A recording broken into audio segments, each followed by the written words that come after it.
नमस्कार, ABP news के खास चुनावी शो कौन बनेगा मुख्यमंत्री के साथ हाजिर हूं मैं रुमाना इसार खान।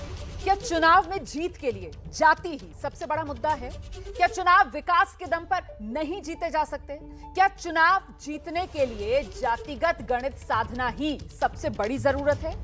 ये तमाम सवाल उत्तर प्रदेश की सियासत में फिर से गरमा रहे। देखिए, एक तरफ जातिगत सम्मेलनों से लेकर जातीय आधार वाली पार्टियों के साथ गठबंधन करने की रणनीति को कैसे धार दी जा रही है वो हम सबके सामने है, और दूसरी तरफ अब खुलकर नाम लेकर जातियों को साधने का खेल, उस पर भी जोर है। इसी कड़ी में बीएसपी सुप्रीमो मायावती, उन्होंने आज सीधे सीधे जाटों से लेकर मुसलमानों तक सबका जिक्र कर डाला। तो सवाल आता है, क्या यूपी का चुनाव सिर्फ जाति से जीता जाएगा? अपने खास मेहमानों से आपका परिचय कराएंगे। शुरुआत रिपोर्ट के साथ। यूपी में बीजेपी सवर्णों, ओबीसी और अनुसूचित जाति के वोटों के भरोसे है। अखिलेश यादव ओबीसी जातियों की राजनीतिक पृष्ठभूमि वाले छोटे दलों का गठजोड़ बना रहे हैं, और मायावती ने यूपी की अनुसूचित जाति के लिए सुरक्षित सीटों पर पूरा जोर लगा दिया है। और अब वो उन ओबीसी जातियों पर भी डोरे डाल रही हैं जिनको अखिलेश और बीजेपी अपने खेमे में लाने की जुगत में है। इस बार चुनाव में बीएसपी की सरकार बनने पर प्रदेश के अति पिछड़े वर्गों के साथ साथ मुस्लिम एवं जाट समाज के लोगों के भी हित व कल्याण का फिर से पूरा ध्यान रखा जाएगा। बीजेपी का इनके प्रति सौतेला रवैया भी साफ नजर आता है। मायावती यूपी में जनजातियों का खास ख्याल रखने का भरोसा दे रही हैं। वो राजनीतिक तौर पर कितनी असरदार हैं, इसका अंदाजा आप इससे लगा सकते हैं। यूपी में सिर्फ ओबीसी आबादी 42 से 43%, अनुसूचित जाति की आबादी लगभग 21%, मुसलमानों की आबादी करीब 19% और सवर्णों की करीब 17 से 19%। ऐसे में सवाल ये है, क्या यूपी का चुनाव सिर्फ जातियों से ही जीता जाएगा? यूपी के चुनाव में जाति जरूरी है या मजबूरी है? मेहमानों से आपका परिचय करा देते हैं। नेशनल अफेयर्स एक्सपर्ट हमारे अभिज्ञान प्रकाश जुड़ रहे हैं इस चर्चा में। साथ ही आप देख सकते हैं समाजवादी पार्टी के प्रवक्ता राजकुमार भाटी जी हमारे साथ मौजूद हैं। बीएसपी के प्रवक्ता फैजान खान साहब चर्चा में शामिल हो रहे हैं। राजनीतिक विश्लेषक सौरभ मालविया जी भी हमारे साथ मौजूद हैं। बहुत स्वागत आप सभी का। सबसे पहले फैजान खान के पास चलते हैं और फैजान खान से ये जानते हैं कि मुद्दे नहीं बल्कि जनता को जातियों में बांटकर, यही है आपकी चुनाव जीत के लिए रणनीति? फैजान खान। रोमाना भी ये जाति जो आप हमसे पूछ रही हैं, हमने बहुजन समाज पार्टी ने आज इसलिए इस बात को कहा है क्योंकि भारतीय जनता पार्टी उत्तर प्रदेश के जनता को जातियों में भाग के अपने जो है कानूनन जितने भी प्रयोगशाला है वो कर रही है। जिस तरह से आप देख रही हैं, आदरणीय बहन जी ने आज साफ तौर से इस बात को कहा कि मुसलमानों के साथ जिस तरह से भारतीय जनता पार्टी का सौतेला रवैया है और फर्जी मुकदमे में जिस तरह से मुसलमानों को चिन्हित करके किया जा रहा है, और अब्बा जान और इस तरह की बातें जो की जा रही है इस वक्त जो चुनाव में, तो साफ तौर से दिख रहा है कि किस तरह से जातीय समीकरण पे हम आवाज, क्योंकि हमारी पार्टी सर्वजन हिताय सर्वजन सुखाय पे काम करती है, हमारा नारा यही है रोमाना पी। इसलिए आज आदरणीय बहन कुमारी मायावती जी को ये कहना पड़ा कि आप जिस तरह से जाति जनगणना नहीं कराने को तैयार हो रहे हैं, जिस तरह से ओबीसी के रिजर्वेशन, आपने जो सवाल उठाया बीजेपी को लेकर, जो आपने घेरा कि साहब बीजेपी का सौतेला रवैया, जो मायावती ने अपने बयान में भी कहा, उस पर मैं सवाल ले लूंगी, लेकिन पहले आप मुझे बताइए कि ये वाली सोशल इंजीनियरिंग तो आप लोग 2007 से कर रहे हैं ना, तब थोड़ी बीजेपी थी। ये जनता को जातियों में बांटकर, तब भी तो इसी तरीके से आप लोग लेकर आए थे एक नया फॉर्मूला जिसमें ब्राह्मणों के साथ अनुसूचित जाति, ये वाला फॉर्मूला आप लोगों ने आजमाया था। इसीलिए मैं पूछ रही हूं कि आपकी जीत के लिए क्या जनता को जातियों में बांटना यह जरूरी है? नहीं, हमने जातियों में हमने तो सर्वजन हिताय सर्वजन सुखाय कहा रोमाना पे। हमने कहा जाति के बारे में? हम तो सौर समाज को लेकर चलते हैं, सबको साथ लेकर चलते हैं, पूरे उत्तर प्रदेश की जनता को लेकर चलते हैं। और आपने 2007 की बात उठाई रोमाना पे, तो आप ये भी देख लीजिए 2007 के शासन काल में हमारे द्वारा क्या क्या कार्य किए गए। हमने तो सर्वजन हिताय सर्वजन सुखाय, ये बात नारों में सुनाई देती है सर, लेकिन जब वोट मांगना होता है तब जातियों को साधने के लिए जातियों की आवाज कान में पड़ती है ना। ओबीसी का जिक्र सुनाई देता है, जाट आप नाम लेते हैं, अल्पसंख्यक मुसलमानों का आप नाम लेते हैं, ये तो सीधे सीधे जातियों में बांट रहे हैं ना आप जनता को। और राजकुमार भाटी जी, आप लोग भी इसी राह पर नजर आ रहे हैं। अच्छा, मतलब ये राजनीति की मजबूरी है। आ रही हूं फैजान खान साहब, मेरे साथ बाकी मेहमान भी हैं, जरा उनसे भी एक एक रिएक्शन ले लूं, फिर दोबारा आपके पास आऊंगी। राजकुमार भाटी जी, 2017 में काम बोलता है, काम नहीं बोला 2017 में, इसीलिए 2022 के लिए गठबंधन जरूरी है। 2017 में भी काम बोलता था, 2022 में भी काम बोलेगा। समाजवादी पार्टी रोमाना जी काम पर ही राजनीति करेगी, मुद्दे पर राजनीति करेगी, जनता की समस्याओं पर राजनीति करेगी, विकास पर राजनीति करेगी। अब आप कह रही सर, अगर काम बोलता या फिर आप लोग काम पर ही और मुद्दों पर ही राजनीति कर रहे होते, फिर इतने छोटे छोटे जो दल हैं जिनका जातीय आधार है, उनके साथ गठबंधन की जरूरत नहीं पड़ती। फिर तो एकलो चलो, आप लोग एक अपने आप अपने दम पर चलकर जीत हासिल कर लेते सर, फिर जाति की बैसाखी की जरूरत थोड़ी पड़ती। ये जो इस देश में अकेले चल रही हो, एक पार्टी का नाम बता दीजिए, मैं आपकी बात मान लूंगा। ये भारत है, विभिन्नताओं का देश है, विभिन्न संस्कृति, विभिन्न वेशभूषा, विभिन्न बोलियां, विभिन्न पहनावे, विभिन्न रहन सहन, विभिन्न संस्कृतियां, यहाँ मेलजोल से, गठबंधन से ही ये देश चलता है। ये आपका सवाल ही अपनी जगह गलत है। नहीं, और सवाल मैं ये इसलिए लेकर आई हूं सर, क्योंकि यहां पर जातियों की राजनीति करते करते, जातियों को साधते साधते जो विकास का मुद्दा है ना, वो पीछे छूट जाता है। इस वजह से मैं ये डिबेट लेकर आई हूं। बिल्कुल सबको साथ लेकर चलना जरूरी है, लोकतंत्र हमें ये सिखाता भी है, लेकिन फिर क्या इसको तुष्टीकरण की राजनीति के तौर पर परिभाषित नहीं किया जाएगा सौरभ मालविया?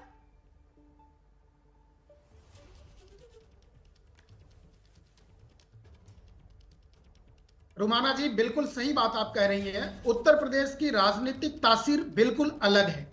उत्तर प्रदेश में जो प्रमुख दल है, उस दल में राजनीति को देखिए, परिवार, जाति और राजनीति, यही उत्तर प्रदेश की तासीर है।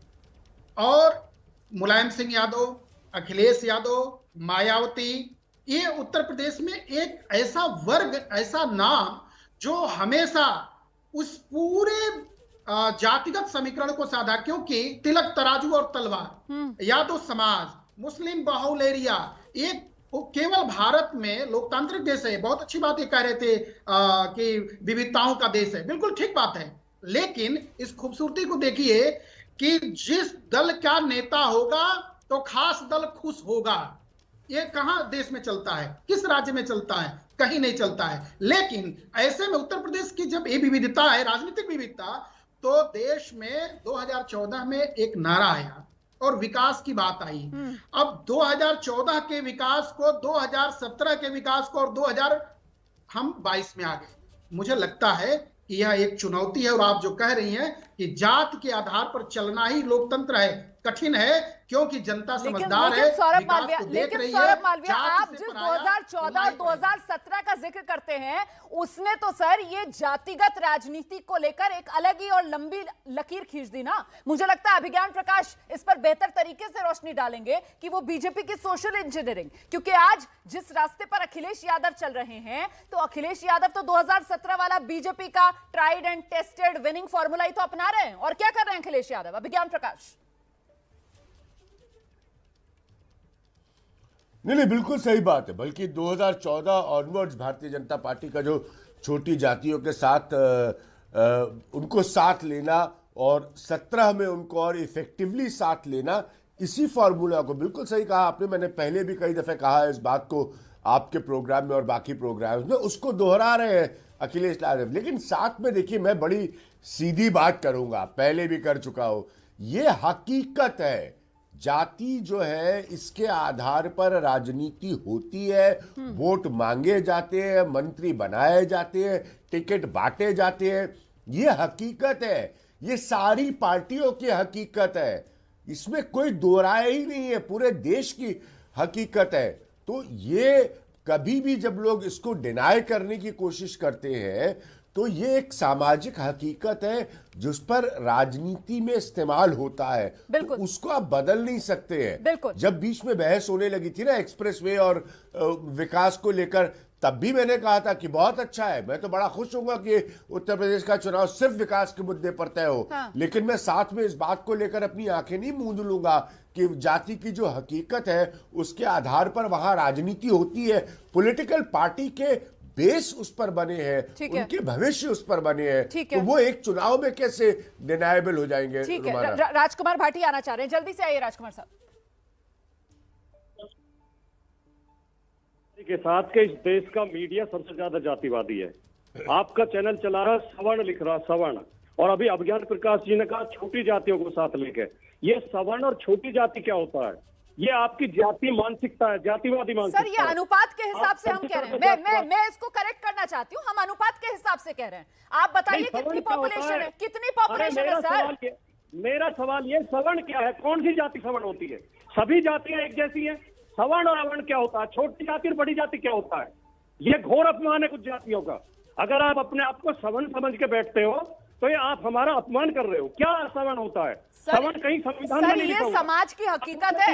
राजकुमार भाटी साहब, अब आपके पास बात करने के लिए, जवाब देने के लिए मुद्दा नहीं है, तो आप जबरदस्ती के मुद्दे उठा रहे हैं। मतलब बाल की खाल निकालने वाली जो बात होती है ना।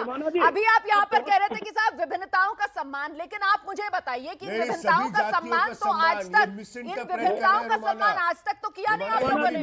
अब जब आपको अपना गेम अप करने की जरूरत पड़ी, अब जब आपको अपना वोट बेस बढ़ाने की जरूरत पड़ी, तो आपको जातियों के सम्मान का ख्याल आ गया, तो आपको विभिन्नताओं के सम्मान का ख्याल आ गया। इस पर जवाब दीजिए ना। करके बोले सवर्ण और बाकी। ओमाना जी, आप बहुत विद्वान एंकर हैं, बहुत पढ़ी लिखी हैं। ये मेरा ऐतराज ये है कि कानूनी रूप से सवर्ण कुछ नहीं होता। सवर्ण को कहीं मानता, सवर्ण क्यों लिखते हैं आप? आप लिखिए सामान्य जाति, आप लिखिए ओबीसी, आप लिखिए एससी। सवर्ण क्या होता है ये? और छोटी जाति बड़ी जाति क्या होता है? अभिज्ञान प्रकाश जी ने कहा छोटी जातियों को आप किस छोटी जाति मानते हैं? ये गलत मानसिकता है। अभिज्ञान प्रकाश जवाब देना चाह रहे हैं आपकी बात का, उनका जवाब सुन लीजिए, फिर मैं अपना सवाल दोहरा दूंगी आपसे। अभिज्ञान जी आइए। मैं 10 सेकंड में क्लियर कर, सिर्फ 10 सेकंड में बता दूं ना बैकवर्ड पॉलिटिक्स को मैं रेफर कर रहा था, बिल्कुल क्लियर कर दूं। मैं उस सोच का व्यक्ति हूं जो सबका सम्मान करता हूं, सब जातियों का सम्मान करता हूं, लेकिन साथ में मैं इस बात से भी आंख नहीं मूंद के बैठूंगा कि जातियों की राजनीति इस देश में और उत्तर प्रदेश दोनों जगह पर होती है। तो ये आप मुझे एक नई परिभाषा अपने हिसाब से मत बताइए, और उनको क्या शाब्दिक नाम दिए गए हैं वो आप भी बहुत अच्छी तरह से जानते हैं भाटी साहब।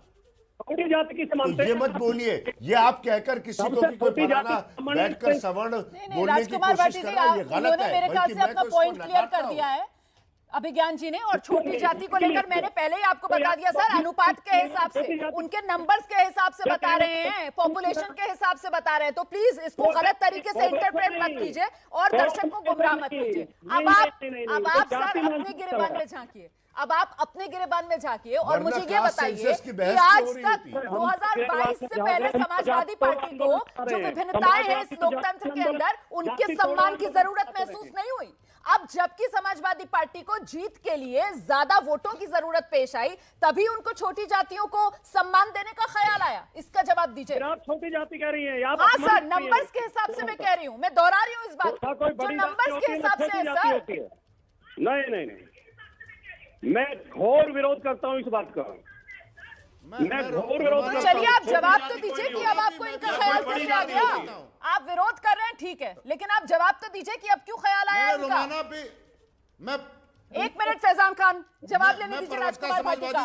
राजकुमार भाटी से जवाब लेने दीजिए, उसके बाद आपके पास आऊंगी। आइए राजकुमार भाटी जी, जवाब दीजिए। रोमाना जी, हमारे नेता नहीं, मैं भी एक सवाल पूछना चाहता हूं। भाषण उठा के देख लीजिए, हमने कमी जाति की बात नहीं की, हम विकास की बात कर रहे हैं।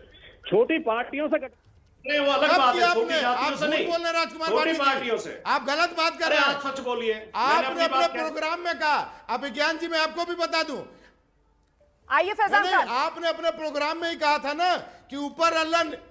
रोमाना अपी ये झूठ बात कर रहे हैं राजकुमार भाटी जी। समाजवादी पार्टी के एक प्रोग्राम में साफ तौर से कहा गया ऊपर अल्लाह नीचे मल्ला। क्या वो अल्लाह सिर्फ ऊपर ही है? ये आपसे किसने कह दिया? तो आप लोग जब प्रोग्राम करते हैं तो आप लोग कोई भी कटाक्ष करते हैं जातियों को लेकर, उस पर आप बात नहीं करेंगे। आपने अपने प्रोग्राम में कहा ऊपर अल्लाह नीचे मल्ला, क्या मतलब है इसका? ये तो आपकी पार्टी का नारा रहा है, ये गलत कह रहे हैं आप, गलत बयान। समाजवादी पार्टी का प्रोग्राम में आप लोगों ने बैठकर आप लोग कैसे महान बनने लगते भाई, हैं सर? समाजवादी जब पार्टी आप ने लोग कहा। सभाएं करते हैं, जब आप लोग बयान दे रहे होते हैं, जब आप लोग हम चुनाव के लिए वोट बटोर रहे होते हैं, तो आपकी जबान कुछ अलग ही होती है सर। और यहाँ टीवी पर बैठकर आप लोग ज्ञान देने लगते हैं सर। ये दोहरा मापदंड होता है ना, ये दोहरा रवैया होता है। ये नहीं चलेगा सर, ये नहीं चलेगा सर, ये नहीं चलेगा। समय मेरे पास इतना ही है। कुल मिलाकर मैं चर्चा इस मुद्दे को लेकर करने के लिए आई थी कि साहब विकास नहीं चाहिए क्या जीत के लिए? क्या जीत के लिए सिर्फ और सिर्फ जातिगत गणित साधना ही सबसे बड़ा चैलेंज है? ये मजबूरी है या ये जरूरी है? यही आज की बहस का मुद्दा था। और ऐसे में आज के सवाल जो हम सोशल मीडिया पर, ट्विटर पर भी डालते हैं पोल के तौर पर, उसमें आपकी राय जो सामने निकल कर आ रही है। आज के सवाल के नतीजों का हमने ट्विटर पर अपने दर्शकों से सवाल यह पूछा था, क्या उत्तर प्रदेश में सिर्फ जाति ही चुनाव जिताएगी? इस ट्विटर पोल में जो राय लोगों की सामने निकल कर आई है, ये देखिए, मामला बराबरी का। 50% लोग कह रहे हैं हाँ सिर्फ जाति ही चुनाव जिताएगी, 50% ने ना में जवाब दिया है।